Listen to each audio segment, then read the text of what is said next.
First, thanks to everybody who's made the time to come and join us here today. For those of you who don't know me, my name is Brad Doucette. I'm the Senior Officer Liaison for the Sexual and Gender Minority Community Liaison Committee. I currently hold the rank of Superintendent, and I'm just about to enter my 39th year with the Edmonton Police Service. For many who have chosen to come today, we recognize that your experience with the Edmonton Police Service may not have always been positive. Today, through Chief McFee's words, we are asking for your trust and your courage. As the Chief addresses the room in the community today, some of you will choose to experience his words quietly and independently. Others might find this to be an emotional moment and may require some support. Situated throughout the room are a number of victim support specialists who are here to assist and support. They will be available in the audience both during and after Chief McFee's address. Please feel free to stay after the address is complete, to take the time that you need, and to use this space as you require. We also will have some light refreshments, and we encourage everybody to stay and get to know some of the allies in the room. At this time, I'd like to welcome Chief Dale McFee.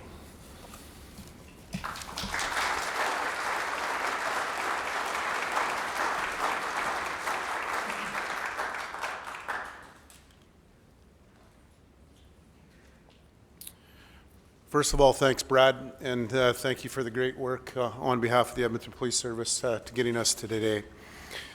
I want to personally thank each of you for attending today.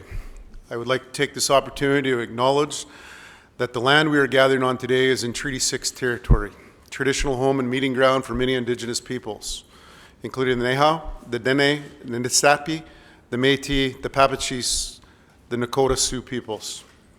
This acknowledgement is just not something we should say, it is something we need to strive to truly understand, believe in, and act upon, acknowledging that we are all on shared lands and that the spirit of reconciliation and community is vital for us to share our cultures and our traditions.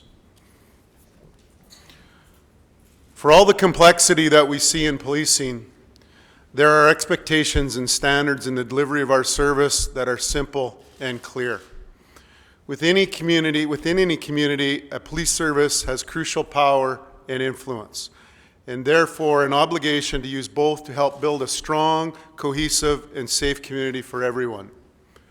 Breaking this down, I often talk about three fundamental questions that the public has to answer yes in every time they interact with the Edmonton Police Service. Am I safe? Can I trust you? And do you know what you're doing? This is my own personal paradigm, but these simple questions form the essence of our community relationships. If we approach policing with a goal to make sure the answer to these questions is yes, we will grow and sustain relationships of respect and trust in abundance. Those two pillars create a platform to communicate clearly and confidently, find common ground with one another, listen thoughtfully to diverse opinions, and to have faith in each other so that we can find solutions. The inevitable result is a better and a safer community that we all strive for. As the Chief of the Edmonton Police Service, I have the responsibility to acknowledge that in our history we have failed specific communities, as well as those same communities reflected in our sworn members and our civilian staff. Edmonton's strength is the diversity of its communities, many of whose relationships with EPS calls for acknowledgement, examination, public discussion, and ultimately reconciliation. I'm early in my time leading the EPS, but I have been clear that I am committed to addressing these issues. But each community has unique dynamics, context, histories, and they deserve careful, case-by-case considerations. These issues are important, and our solutions will have real impact. We cannot apply a cookie-cutter approach to addressing them. Today, I want to specifically address our history with Edmonton's lesbian, gay, bisexual, trans, transgender, queer, and two-spirit community. We know there are a wide variety of negative experiences within our service that have endured, often in silence.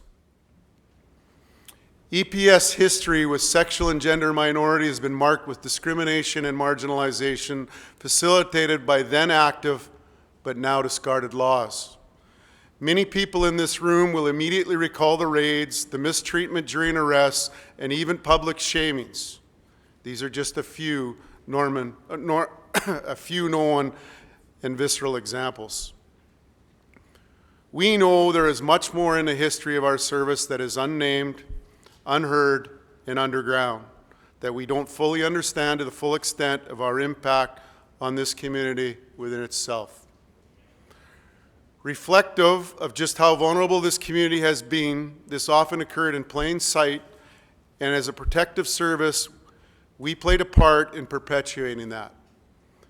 Less obvious, but still greatly damaging, are all the instances where our service was indifferent, ignorant to harassment, discrimination, bullying, or violence. Our own internal members have been affected as well. Within our ranks, sworn and civilian staff have been often still face a choice: hide or diminish their true selves, or risk the very real consequences of suffering intentional discrimination. These actions in our history adversely changed and shaped lives. This is not just a history, it is a legacy. We know this is still happening today, perhaps not as actively or intentionally as in the past, but it is a systemic part of our structures and practices that it demands our vigilance to address. As we try to understand our biases towards sexual and gender minorities, we need to be mindful of the compounding impact of factors such as race, economic status, mental health, or ability in this community's experiences with the police. A bad experience with the police fosters fear. Fear of being ignored, being discriminated against, or worse, they come to believe that perhaps we don't see them as being worthy of help and they don't come to the police when they need us. This creates a perpetuating cycle that endangers them and in the long run endangers our communities. That has to stop, period. As a police service, we have an obligation to do better. We must strive as a police service to earn the status of an ally by being a strong example within and across our community. And our first crucial step begins with an apology.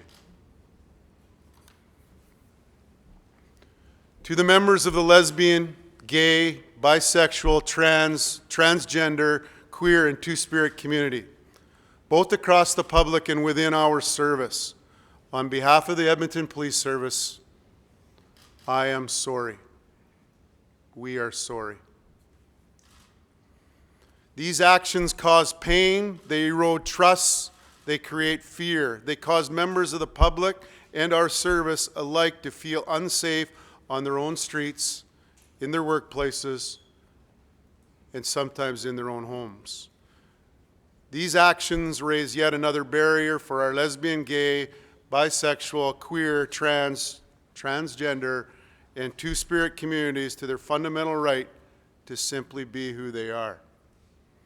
We acknowledge, apologize, and take responsibility for our past wrongdoings and what they have done and continue to do to people's lives. We will not hide behind historical context.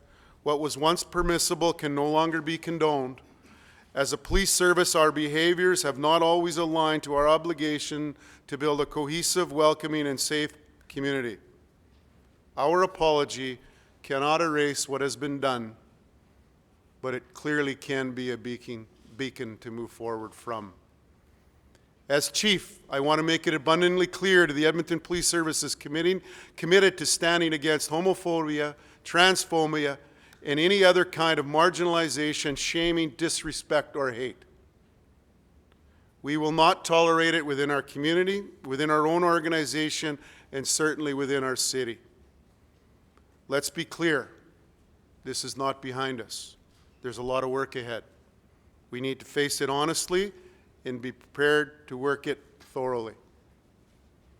Apologies are important, but they aren't enough to create the kind, meaningful change we need. In order for our police service to improve and for our community to not only hear but feel our full measure of commitment, we need to show thoughtful and tangible change. I have decided to take some immediate steps to create that change. For the first time in the history of the EPS, the Equity, Diversity, and Human Rights Units reports directly to the Office of the Chief. That's a reflection of its fundamental priority in my approach to policing, but we must be committed to going further. We need to not just face that our organization has done, but also to take ensure steps to make sure it doesn't happen again. Real change comes in a path forward that we can all walk together. Over the course of the summer and into the fall, we will be engaging the community in a consultation and reconciliation process designed to change and sustain the essential nature of the relationship with the Edmonton Police Service. We will also be looking forward to understanding the impact we have had historically and continue to have on our own members. To make sure we get this right, it has to be guided and informed by those in our community, by those who have spoken out before, and by those who haven't yet had the opportunity or the ability to share their voices. We are requesting your advice, your guidance, your partnership, and ultimately your help. And we will start today. Inclusivity is vital, not just in who participates, but in the ways they can participate. Your experiences and those of your community are unique, and that translates into different needs as we consult. We want to hear what those needs are so they can shape the consultation and reconciliation process to be open to as many voices as possible.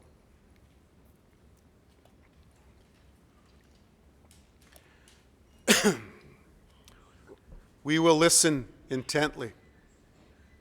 We cannot just rely on institutional knowledge if we want to develop meaningful relationships and solutions. We don't know everything, and I don't believe we understand the lived history of this issue.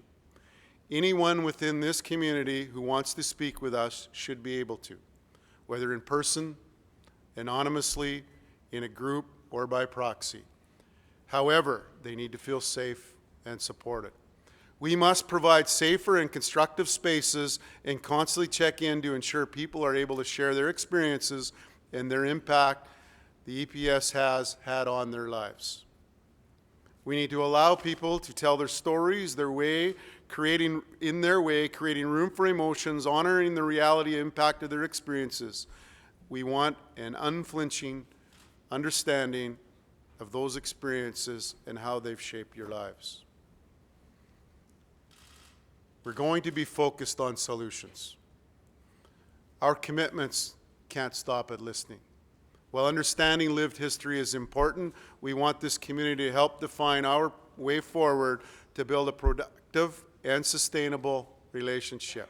We need to come away from this process with endorsed actions to plan our next steps forward together. An apology is only meaningful if it acts as a marker of sustained change in the nature of our relationship. This is not a one-off consultation or a limited study. When the community consultations and our internal work is complete, I am not considering that to be the end. It is only the first step in a long, continuous journey of understanding between us. This is going to be part of the way we do business every day.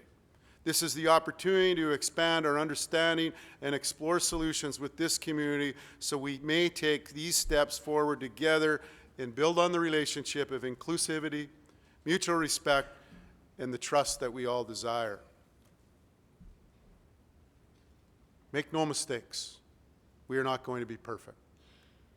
The commitments I am making here today will be tested, but the measure of our commitment is how we address those circumstances of our dedication in maintaining a bold trajectory of progress and understanding. I'm humbled to have been chosen to lead the Edmonton Police Service. I'm honored to serve all the people in this growing and vibrant city. And I am adamant in our direction as we change the nature of our relationship with the city's lesbian, gay, bisexual, transgender, queer, and two-spirit community. We all know this is not a simple ask. We all know that we will experience challenges and make mistakes and feel uncomfortable and uncertain. But we will keep moving forward. We will build and we will learn from it all in service to our commitment to be better than we were today. Getting stronger together is not just as a community, but as a city. Let's get to work. Thank you. God bless and stay safe.